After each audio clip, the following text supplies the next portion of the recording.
जिला विधिक सेवा प्राधिकरण ने प्राथमिक विद्यालय सलानी गरुड़ में बहुउद्देशीय शिविर आयोजित करते हुए लोगों को कानूनी जानकारी मुहैया कराई। प्राधिकरण के सचिव सिविल जज जयेंद्र सिंह ने कहा कि लोगों के अधिकारों की रक्षा के लिए कानून में कई प्रावधान बने हैं, लेकिन जागरूकता के अभाव में लोग कानून का इस्तेमाल नहीं कर पाते हैं।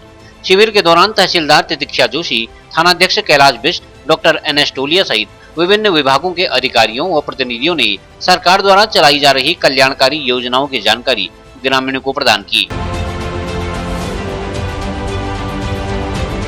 बाल विकास विभाग जिसे कहा जाता है, जिसमें महिलाओं और बच्चों की सुरक्षा की जाती है, उनके बारे में सोचा जाता है किस तरीके की इनकी ग्रोथ अच्छी हो, किस तरीके से इनका विकास हो। जिस तरीके से आप समझ सकते हैं कि हमारे बीच में आंगनबाड़ी कार्यकर्तियां कार्यरत हैं, जगह जगह प्रत्येक ग्राम सभाओं में हैं, उनके द्वारा गर्भवती महिलाओं को, बच्चों को पोषाहार दिया जाता है, पौष्टिक आहार दिया जाता है, जिससे पहले आपने देखा था शिशु मृत्यु दर और मातृ मृत्यु दर बहुत होती थी। उनको रोकने के लिए आशा कार्यकर्ती और आंगनबाड़ी कार्यकर्ती इस तरीके से चयन किया गया था कि धरातल पे, जो कि हर ग्राम सभा में, हर तोप में, मतलब हर घर घर जा करके कार्य करती है। कभी कोई मुकदमा हो और अगर आप BPL हैं, अनुसूचित जाति जनजाति के लोग हैं या महिलाएं हैं, वरिष्ठ नागरिक हैं, 18 वर्ष से छोटी उम्र के बच्चे हैं या पूर्व सैनिक हैं, दिव्यांग लोग हैं, HIV पॉजिटिव हैं या जो है 1 लाख से कम आय वाले लोग हैं, सबको जो है सरकार के खर्चे पर वकील मुहैया कराए जाते हैं। वो आपकी ओर से कोर्ट में केस लड़ते हैं, तो आपको अपनी ओर से कोर्ट में फीस देने की जरूरत नहीं है वकील साहब को, वो फीस हमारा विभाग देता है। तो ये जानकारी आप लोगों को मैं दे रहा हूँ। छोटी छोटी एक चीजें जो हैं, जो मैं बताना चाहूँगा, तो एक हमारे यहाँ अपराध से पीड़ित सहायता योजना चलती है कि जिला विधिक सेवा प्राधिकरण के स्तर पर।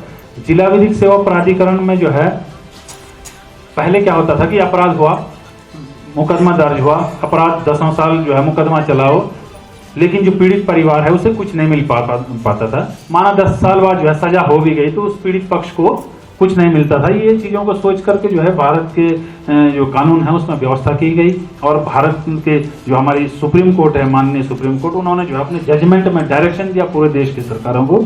उसी क्रम में हमारे प्रदेश की सरकार ने 2013 में योजना बनाई, अपराध से पीड़ित सहायता योजना।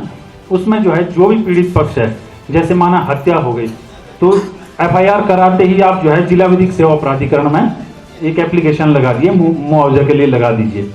FIR होना बहुत जरूरी है, थाने में FIR होना बहुत जरूरी है। जो भी डॉक्यूमेंट है अगर आपने सबमिट नहीं किया तो आपका खाता बंद हो जाएगा, पेंशन बंद हो जाएगी, ये चीजें। तो आप किसी को भी फोन पे अपनी कोई भी जानकारी उपलब्ध ना करें, ये 2 बातें। और दूसरी, ऑनलाइन शॉपिंग वगैरह वैसे यहाँ नेटवर्क कम है, अगर कोई करते भी होंगे तो कभी कभी क्या होता है कि गलत डिलीवरी हो जाती है, तो आदमी गूगल से उसमें कस्टमर नंबर सर्च करके उस पर कॉल कर देता है, जबकि कस्टमर केयर ऐसे गूगल से सर्च करके कभी कॉल नहीं करना चाहिए। उससे क्या होता है कि 1000 रुपए का तो उसका सामान नहीं आया, लेकिन 20,000 वो फिर दे देता। ये ऐसे खातों में जाते हैं कि जिसमें हम कार्रवाई भी करते हैं तो बाद में वो पैसा वापस लाना बहुत मुश्किल हो जाता है। अगर किसी के साथ फिर भी ऐसा कभी हो जाता है तो एक नंबर है, जैसे किसी बैंक खाते से संबंधित है या किसी को 155-260। इससे क्या होता है कि अगर आप कभी भी आपका पैसा अगर कहीं चले जाता है या फ्रॉड हो जाता है तो तत्काल आपका पैसा जो होती है, हमारी जो फोर्सेज होती है वो एक्टिव हो जाती है और आपका होल्ड लग जाता है। जो पैसा जिस खाते में गया वो पैसा वहीं पे रुक जाता है, जिससे कि वो जो व्यक्ति आपके साथ फ्रॉड कर रहा है वो उस धन को नहीं निकाल पाता, बाद में वो पैसा आपके खाते पे वापस हो जाता है। CCN न्यूज के लिए ब्यूरो रिपोर्ट, बागेश्वर।